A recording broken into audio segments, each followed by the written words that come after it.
प्रणाम साथियों। आज हम अष्टावक्र के तीसरे प्रकरण में प्रवेश करते हैं। हमने इससे पहला जो प्रकरण था उसमें अष्टावक्र जी ने राजा जनक को अपनी तरफ से जो भी अनुभूत बातें बतानी थी वो बताई, और दूसरे प्रकरण में जनक को जो महसूस हुआ सुनने के बाद में वो उसने अभिव्यक्त किया। और बीच बीच में मुझे बड़ा आश्चर्य है, ये कैसे हुआ, क्या हुआ, इस तरह की बात करता हुआ जनक ने भी अपने उद्घोषणा अभिव्यक्त की अष्टावक्र जी के सामने। अब जो ये तीसरा प्रकरण है इसमें अष्टावक्र अपनी तरफ से जनक की और परीक्षा लेते हैं। बड़ा गहन विषय है ये अष्टावक्र गीता जो है बड़ी निरपेक्ष भाव से, बिना किसी अपेक्षा के, बिना किसी लाग लपेट के बहुत गहराई तक ले जाती है हमें, और हमें ये बोध करवाती है कि कहीं कोई त्रुटि न रह जाए, कहीं कोई कमी न रह जाए। सत्य को यथार्थता से पूरा का पूरा ज्यों का त्यों देखा जाए, उसके बीच में कहीं भ्रमितता के कुछ अवशेष शेष न रह जाए जो कि हमें आगे बाधा बन करके और हमारा मार्ग अवरुद्ध करे।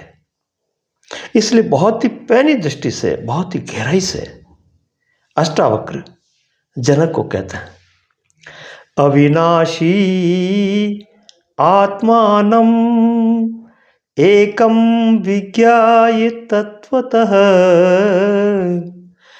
तव आत्मगस्य धीरस्य कथम अर्थार्जने रतीय। श्लोक में कहते हैं वो कि आत्मा को अविनाशी जान लिया तने, एक जान लिया, विज्ञानमय जान लिया, तत्वतः तने पूरा उसको पहचान लिया।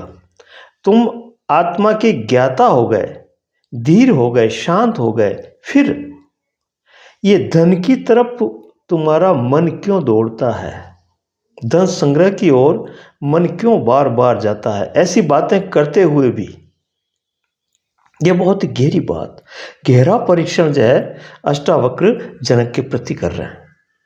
और अगर हम देखा जाए तो हमारे यहाँ भी सुनने और समझने का परीक्षण अवश्य होना चाहिए।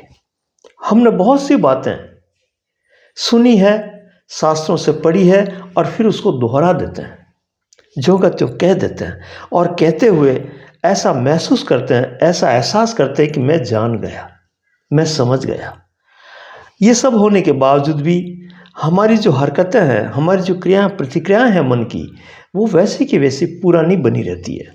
हम धन की तरफ आकर्षित होते हैं, संग्रह की तरफ दौड़ते हैं, वस्तुओं को जो है पकड़ते हैं, कहीं कुछ कम न हो जाए, अधिकता की ओर बढ़ते जाते हैं।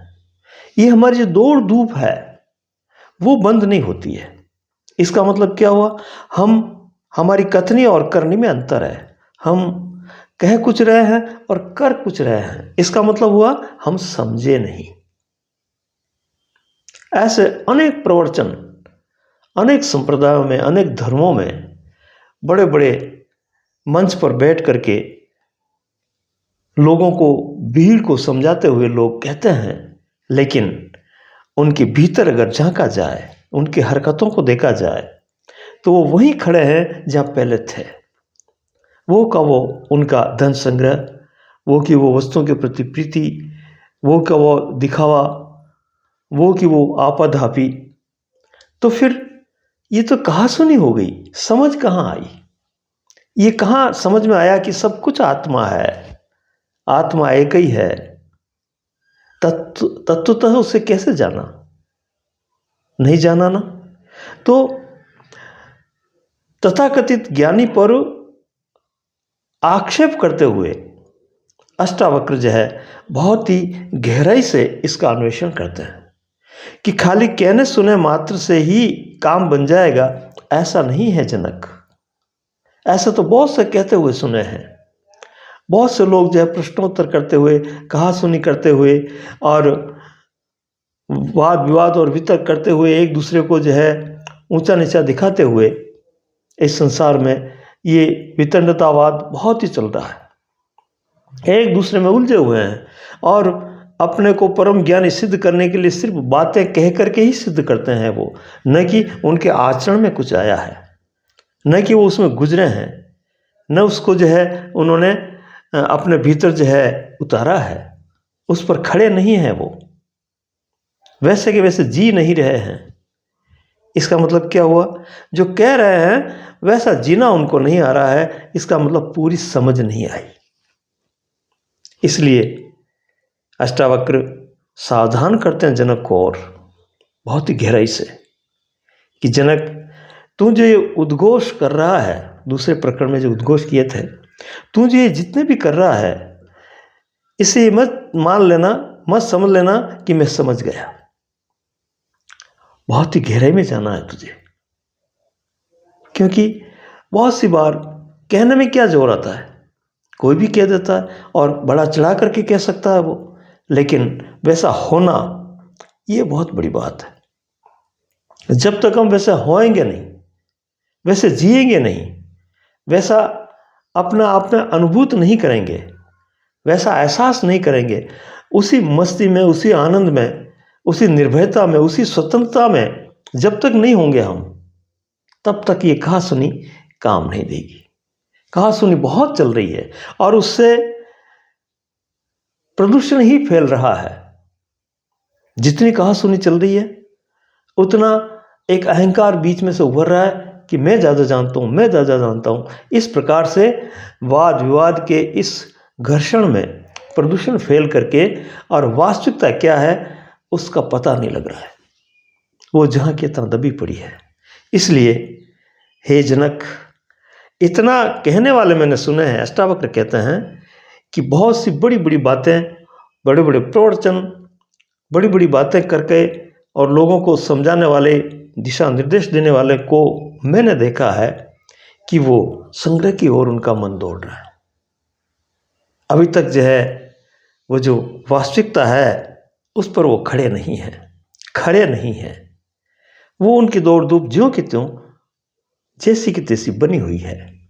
इसलिए जनक, ये मन इतना चालाक है, इतना चंचल है कि क्या पकड़ना है और क्या पकड़ करके और क्या समझ लेता है, इसका भ्रम निकालना बहुत ही गहराई से चिंतन मनन करके और उसको अभिभूत करना पड़ेगा, तब जा करके उसमें हम गुल मिल जाएंगे, एकत्व को प्राप्त होंगे और वैसी स्थिति का एहसास होगा, वैसे रहने लग जाएंगे, वैसे हो जाएंगे हम,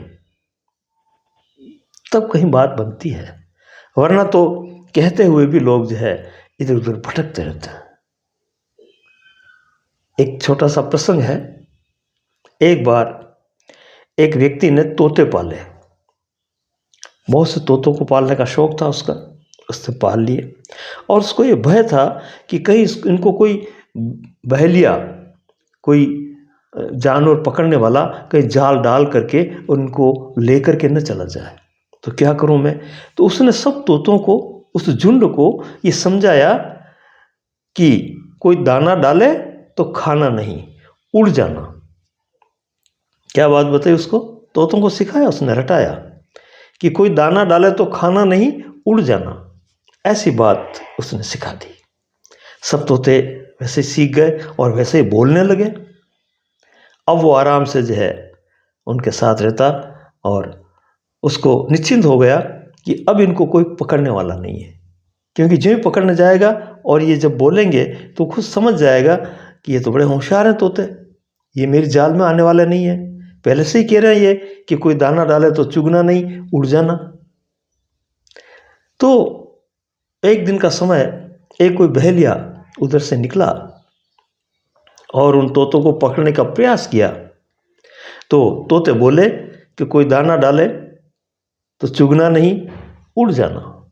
लेकिन फिर भी उस बहेलिये ने दाना डाल के देखा कि ये कह रहे हैं कि समझ रहे हैं इसको, इसका परीक्षण तो हो जाए, जैसा अष्टावक्र जनक का कर रहे हैं। तो उसने दाना डाला तो तोते चुगने लगे और चुगते हुए कहने लगे कि कोई दाना डाले तो चुगना नहीं। उसने कहा ये सिर्फ थोती बातें हैं इसकी, ये वास्तविक राज को समझे नहीं है। दाना चुग भी रहे हैं और कह भी रहे हैं कि दाना डाले तो चुगना नहीं, उड़ जाना, और फिर ये कहते हुए चुग भी रहे हैं। तो उसने उनको आराम से पकड़ लिया। तो अष्टावक्र कहते हैं कि इस तरह की कथनी से, इस तरह से खाली वाचाल होने से, कुछ कह देने से ये मैं समझना कि मैं ज्ञानी हो गया, मैं जान गया, मैं समझ गया, क्योंकि इसकी गहराई में उतरना होगा। गहराई में उतर करके जानना होगा कि वास्तविकता क्या है, वहां रहना होगा, वहां जीना होगा, तब कहीं जाकर के बात बनेगी। तो इस तरह से ये जो बात है बहुत गहन है और ज्ञान को जीना होता है। कहना तो एक तरह का व्यवहारिक मामला है, एक वाद विवाद है, एक अपने मन की संतुष्टि है। कहने से, सुनने से काम नहीं होगा, उसमें गुजरना होगा, और जो गुजर करके परिपक्व होता है वही जाकर के एक दिन इस मंजिल को प्राप्त करता है, उपलब्ध होता है बुद्धत्व को। और वो जो बात बताई है आनंदित होने की, स्वतंत्रता के उस बयार को महसूस करने की, वो उसको महसूस होता है, उसके पहले नहीं। सिर्फ बातों बातों में रह गए हम तो कुछ भी नहीं कर पाएंगे। एक ऐसे और प्रसंग है, एक बार एक व्यक्ति, एक जमींदार अपने पैसे व्यक्तियों से मांगता था, तो घुड़सवारी करके और एक गांव में चला गया ताकि वो पैसे जो है, जो भी उसने उधार दिए, उन लोगों से वापस लेकर के अपने घर लौटे। तो वहाँ एक रात्रि हो गई, एक मंदिर में वो चला गया और उस मंदिर में वहाँ भागवत की कथा हो रही थी, वो भी बैठ गया। भागवत में उसमें वैराग्य प्रकरण चल रहा था कि ये संसार में अपना कुछ नहीं है, ये शरीर भी एक दिन जाएगा, न जमीन अपनी है, न घर अपना है, न महल अपने हैं, है ना, न जो भी संग्रह किया है वो अपना है, सब यहीं का यहीं रह जाएगा। और अपने मन को इस प्रकार से निश्चल करके और उस परमात्मा में लगा देना चाहिए जो सबका सृजनहार है, सबको चला रहा है, वही मुख्य है, वही केंद्र है और वही शांति है। वरना उसकी माया में दौड़ने से तो हम विचलित होते रहेंगे। ऐसी कुछ बातें उसने, जमींदार ने सुनी, सुनकर उसको वैराग्य हो गया।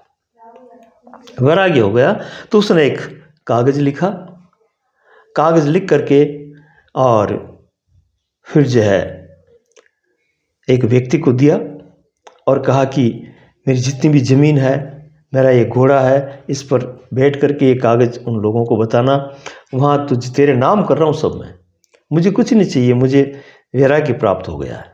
ये कह करके उसने सब कुछ त्याग दिया वहाँ और आगे चल दिया। तीर्थाटन करता रहा, घूमता रहा, सत्संग करता रहा। घूमता घूमता संयोगवश कुछ वर्षों बाद उसी गांव में फिर से आया वो, और वही मंदिर उसको मिला, वही लोग मिले जो कथा भागवत करते थे। ठहरा वहाँ, बैठा, तो वो उस दिन भी संयोगवश वैराग्य प्रकरण ही चल रहा था भागवत में। जमींदार ने सुना वहाँ, अब तो जमींदार नहीं रहा वो, लेकिन सुना उसने, और सुन करके उसने कहा कि चुप रहो, मैं 4-5 वर्षों से घूम फिर करके यहाँ आया हूँ, और पहली बार जब मैंने आपका वैराग्य प्रकरण सुना तो मुझे वैराग्य हो गया, मुझसे कोई लेना देना नहीं, मैं निश्चिंत और स्वतंत्र हो गया, आज़ाद हो गया, किसी के बंधन में नहीं रहा, मैं मस्त हो गया, कहीं मेरी लालसा नहीं रही, कोई आकांक्षा नहीं रही, मैं बड़ा स्वतंत्र विचरण करने वाला, बड़ा आनंदित हूँ। तो 5 वर्ष पहले जो मैंने बात सुनी और उसका मैंने 5 वर्ष तक आनंद लिया, और फिर आज यहाँ आया हूँ और वही प्रकरण चल रहा है, और तुम वही लोग मुझे दिखाई दे रहे हो जो 5 वर्ष पहले थे, सुन रहे हो, तुम्हें कुछ नहीं हुआ, तो सिर्फ तुम कहते हो, सुनते हो और बातचीत करते हो, बस, इससे काम थोड़ी होगा। इसको तो अपने भीतर उतार करके और जीना पड़ेगा, उसका आनंद लेने के लिए समरस होना पड़ेगा, उसके साथ साथ चलना होगा, उसमें स्थिति निश्चिंत होकर के प्राप्त करनी पड़ेगी, तब कहीं जा कर के काम बनेगा। इसलिए ये सिर्फ कहा सुनी काम नहीं देती है।